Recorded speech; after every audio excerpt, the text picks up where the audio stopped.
વાવથરા જિલ્લાના દિયોદરના ગોદા રોડ પર એક અત્યંત દુઃખદ અને કરુણ ઘટના સામે આવી છે।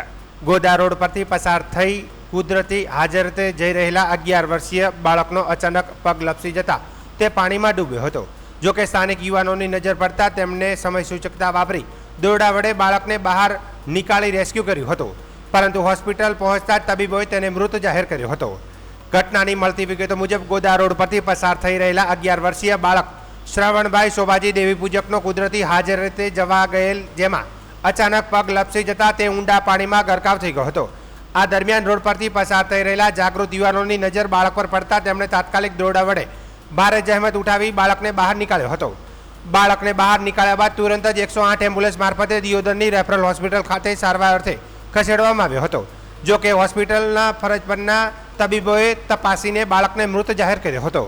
11 વર્ષીય માસૂમ બાળકના અકાળે અવસાનથી દેવી પૂજક પરિવાર સહિત સમગ્ર પંથકમાં ઘેરા શોકની લાગણી જોવા મળી રહી છે। વરસાદ પડ્યો ને પાણી ભરાઈ ગયું ઘરે, એટલે મેં નેહાલની ચાવી લાવીને નેહાલમાં છોકરાને મેલે સવારમાં એ બધા હતા, પણ ખાવા બનાવ્યું, ખાવા માટે આવ્યા એટલે અહીં જમીન પાછળ છોકરાને સંડાસ જાવ તો 2 છોકરા અહીંથી સંડાસ જવા ને રહ્યા, આ ઘરની આગળ ખાડો ખોદેલ છે એટલે સંડાસ જવા એ છોકરો એક લપટી ગયો ને પડી ગયો।